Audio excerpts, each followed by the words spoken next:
بسم اللہ الرحمن الرحیم۔ السلام علیکم ناظرین، آپ یوٹیوب چینل دیکھ رہے ہیں، میں عمران خان ہوں۔ لاسٹ جو 24 سے 36 گھنٹے ہیں ان میں خطے میں جنگ بہت تیز ہو گئی ہے، اور اس وقت جو تازہ مناظر آئے ہیں رات کے جس پہر میں، آخری پہر میں یہ ویڈیو ریکارڈ کر رہا ہوں، تو اب جو مناظر آئے ہیں اسرائیل سے وہ بہت خوفناک ہے۔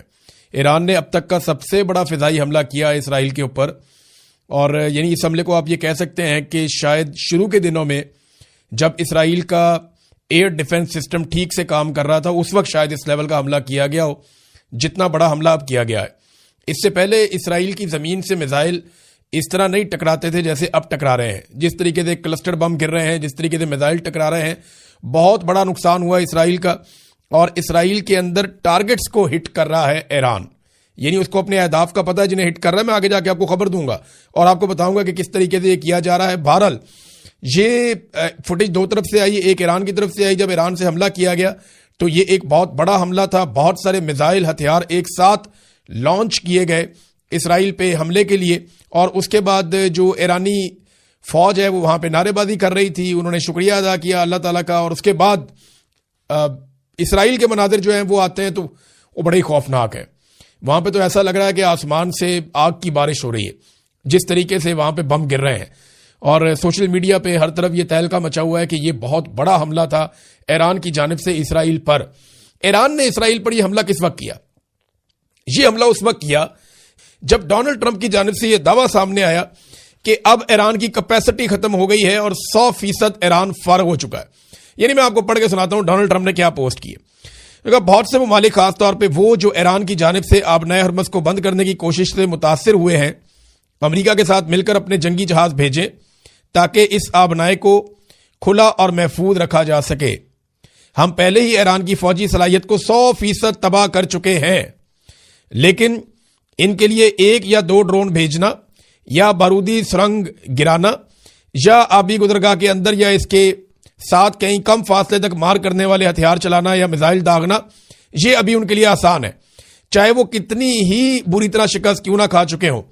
امید ہے کہ چین، فرانس، جاپان، جنوبی کوریا اور برطانیہ دیگر ممالک جو اس مصنوعی رکاوٹ سے متاثر ہیں اس علاقے میں اپنے بحری جہاز بھیجیں گے تاکہ آبنائے ہرمز کو اب ایسی قوم سے کوئی خطرہ نہ رہے جسے مکمل طور پہ مفلوج کر دیا گیا ہے۔ اس دوران امریکہ ساحلی پٹی پر شدید بمباری جاری رکھے گا اور مسلسل ایرانی کشتیوں اور جہازوں کو پانی میں ڈبوتا رہے گا۔ کسی نہ کسی طرح ہم جلد ہی آبنائے ہرمز کو کھلا اور محفوظ اور آزاد کروا لیں گے، یہ ڈونلڈ ٹرمپ نے کہا۔ دیکھیں ایک طرف دعویٰ کیا ہے، ایک ہی سٹیٹمنٹ دیا ڈونلڈ ٹرمپ نے، اس میں 2 الگ الگ باتیں ہیں۔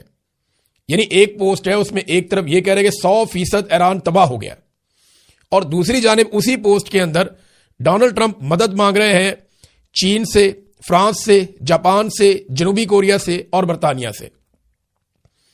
یعنی اگر ایران 100% تباہ ہو گیا ہے تو پھر تو امریکہ کے لیے کوئی بڑی ڈیل نہیں ہونی چاہیے۔ امریکن تو بہت بڑی فوج ہے، بہت تگڑے لوگ ہیں، دنیا میں سپر پاور کا ان کے پاس سٹیٹس ہے، تو بڑے آرام سے یہ ایران کو ٹیکل کر سکتے ہیں اگر تو 100% تباہ کر لیا ہے تو ایک طرف ڈونلڈ ٹرمپ کہتے ہیں 100% تباہ کر لیا، اور دوسری طرف وہ ان ممالک سے مدد مانگتے ہیں۔ تھوڑا سا ان ممالک کے بارے میں آپ کو بتاتا ہوں۔ فرانس کے 10 جہاز رپورٹ ہوئے کہ فرانس کے 10 جہازوں کا ایک فلیٹ نکلا اور وہ جا رہا ہے جناب آبنائے ہرمز کی جانب، لیکن بعد میں فرانس سے سٹیٹمنٹ آیا نہیں جی نہیں، ہم دفاعی نقطہ نظر سے جا رہے ہیں، ہمارا کسی پہ کوئی اٹیک کرنے کا ارادہ نہیں ہے، اور جہاں بتایا جا رہا ہے وہاں نہیں جا رہے۔ تو ایک تو فرانس نے اس کے اوپر بتا دیا کہ ان کے جہاز اس مقصد کے لیے نہیں نکلے۔ دوسرا، برطانیہ کے اندر بہت سخت رد عمل ہے، بہت سخت رد عمل ہے، اور برطانوی حکومت کو یہاں کی اپوزیشن نے اور عوام نے رد عمل کی وجہ سے روکا ہوا ہے جنگ میں جانے سے، اور برطانوی وزیر اعظم کہہ چکے ہیں کہ جو ہمارے ساتھ پہلے عراق میں ہوا ہے ہم ان تجربات کی روشنی میں اس لڑائی میں نہیں اترنا چاہتے۔ اور چائنا نے ڈونلڈ ٹرمپ کی جو آفر ہے یا جو ڈونلڈ ٹرمپ کی جو ڈیمانڈ ہے یا ریکویسٹ ہے اس کو مسترد کر دیا۔ چائنا نے صاف کہا جناب ہم کوئی لڑائی لڑنے نہیں جا رہے، اور یہ جو بات کر رہا ہے امریکہ کے آبنائے ہرمز کو جا کے کھلائے اور اپنے فوجی بھیجیں اور اپنی ملٹری کو وہاں بھیجیں، تو ہم یہ نہیں کرنے جا رہے۔ چائنا نے صاف انکار کر دیا۔ جنوبی کوریا جو ہے وہ امریکہ کے ساتھ جنگی مشقیں کر رہا ہے، وہ بتاتا ہوں میں آپ کو آگے جا کے، اور جاپان پہلے کہہ چکا ہے وہ اس لڑائی کا حصہ نہیں بننا چاہتا۔ تو جن کو ڈونلڈ ٹرمپ نے بلایا وہ تو لڑائی کا حصہ بننا نہیں چاہتے۔ ڈونلڈ ٹرمپ مدد مانگ رہا ہے دنیا سے، کیونکہ ایسا لگتا ہے کہ ڈونلڈ ٹرمپ جنگ ہار رہا ہے دونوں محاذوں پہ۔ ایک تو امریکہ کے اندر بیانیہ کی جنگ ہار رہا ہے. کوئی بھی اس لڑائی کو پسند نہیں کر رہا. ڈونلڈ ٹرمپ کے اپنے چند ساتھیوں کے علاوہ اس لڑائی کو سپورٹ نہیں مل رہی امریکہ کے اندر سے. اور اب وہ یہ چاہتا ہے کہ دنیا کے اہم ترین ممالک امریکہ کے ساتھ کھڑے ہوں تاکہ امریکہ کے اندر بھی اس جنگ کی سپورٹ پیدا کی جا سکے. تو ٹرمپ اکیلا رہ گیا, نیتنیاہو غائب ہو گیا. اب بیانیہ بنانے والا کوئی ہے نہیں. امریکن یہ سمجھتے ہیں کہ یہ ایپسٹین فائل سے جان چھڑانے کے لیے جو گند آ رہا تھا ڈونلڈ ٹرمپ کے اوپر, اس سے جان چھڑانے کے لیے انہوں نے یہ اٹیک کر دیا اور اب وہ توجہ ہٹانا چاہتے ہیں. لیکن یہ معاملہ الٹا گلے پڑ گیا اور یہ ڈونلڈ ٹرمپ نے اپنے گلے میں خود ڈالا. ڈونلڈ ٹرمپ کا ایک اور سٹیٹمنٹ ہے, وہ بھی یہاں پہ آپ لے لیں. ایک تو جن ممالک کو کہا وہ تو آلریڈی انکار کر چکے ہیں. امریکہ نے ایران کو عسکری, معاشی اور دوسرے لحاظ سے شکست دے دی ہے اور اسے مکمل طور پہ تباہ کر دیا ہے. لیکن دنیا کے وہ ممالک جو یہاں سے تیل حاصل کرتے ہیں انہیں اس گزرگاہ کی خود حفاظت کرنی چاہیے اور ہم ان کی مدد کریں گے اور بہت زیادہ مدد کریں گے. امریکہ ان ممالک کے ساتھ ہم آہنگی پیدا کرے گا تاکہ ہر کام تیزی سے, آسانی سے اور بہتر طریقے سے انجام پائے. یہ ہمیشہ سے ایک ٹیم ورک ہونا چاہیے تھا اور اب یہ ایسا ہی ہوگا. یہ دنیا کو ہم آہنگی, سلامتی اور پائیدار امن کی طرف اکٹھا کرے گا. ڈونلڈ ٹرمپ نے یہ کہا. دیکھیں ڈونلڈ ٹرمپ بار بار دنیا کو بلا رہا کہ آؤ میرے ساتھ مل کے ایران پہ حملہ کرو. میں اب نہیں کر پا رہا, میرے سے نہیں ہو رہا, یہ ایسا دکھائی دیتا ہے.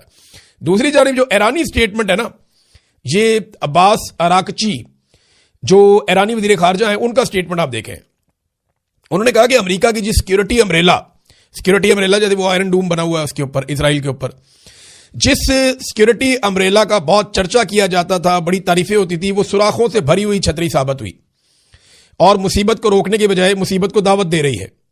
امریکہ اب دوسروں سے, یہاں تک کہ چین سے بھی بھیک مانگ رہا ہے کہ وہ آبنائے ہرمز کو محفوظ بنانے میں اس کی مدد کریں. یہ آگے سے تانے آ رہے ہیں ایران کی جانب سے. ایران اپنے برادر پڑوسی ممالک سے مطالبہ کرتا ہے کہ وہ غیر ملکی جارحیت پسندوں کو نکال باہر کریں, خاص طور پر اس لیے کہ ان غیر ملکیوں کی واحد فکر صرف اسرائیل ہے اور اس کے علاوہ کچھ نہیں ہے. اب ناظرین ایک اور بھی وارننگ دی ہے ایران نے اس خطے کے اندر, اور یہ بہت اہم ہے اور یہ رپورٹ ہوئی ہے. اور رپورٹ یہ ہوئی ہے کہ پاسداران انقلاب یعنی ایران کی جو فورس ہے اس نے خطے میں موجود بڑی امریکی کمپنیوں کو علاقہ خالی کرنے کے لیے تنبیہ کر دی ہے اور وارننگ جاری کر دی ہے کہ علاقہ خالی کر دیں, اور ساتھ میں ایک لسٹ جاری کی ہے جس میں ان کمپنیوں کے نام ہیں اور ساتھ میں وہ علاقے لکھے ہوئے, ان کے ایڈریس لکھے ہوئے کہ یہاں پہ کمپنیاں ہمیں پتہ ہے, ہم انہیں مار سکتے ہیں, فوراً خالی کرو اس کو. تو جو انہوں نے نام لیے ہیں انہوں نے کہا جی ہم امریکی حکومت کو تنبیہ کرتے ہیں کہ وہ خطے سے تمام امریکی صنعتوں کو نکال لے. ہم ان صنعتی کارخانوں کے قریب رہنے والے لوگوں سے جن میں امریکیوں کے شیئر ہیں درخواست کرتے ہیں کہ وہ ان علاقوں کو چھوڑ دیں تاکہ انہیں کوئی نقصان نہ پہنچے.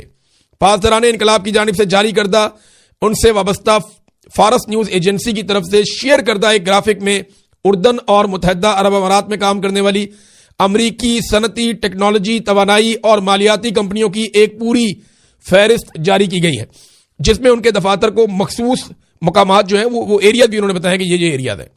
اب یہ کون سی بڑی بڑی کمپنیز ہیں؟ لاک ہیڈ مارٹن, یہ بہت بڑی کمپنی ہے, یہ ہتھیار بھی بناتی ہے دنیا میں, جہاز بھی بناتی ہے, ملٹری کے حوالے سے بہت کام کرتی ہے. ابو ظہبی میں ہے, گلوبل مارکیٹ میں اس کا آفس ہے, دیکھیں ان کو پتہ ہے کہاں پہ ہے کیا ہے. یہ بوئنگ کا جو آفس ہے وہ عمان ڈپلومیٹک ایریا میں ہے, یعنی دبئی ساؤتھ ایویشن ڈسٹرکٹ میں. مائکروسافٹ اور اس کا دفتر انہوں نے لکھا ہوا ہے, پھر اوریکل اور اس کا دفتر انہوں نے لکھا ہوا ہے ایڈریس, پھر ایکسن موبل, پھر سٹی گروپ, پھر ایمیزون ویب سروسز, پھر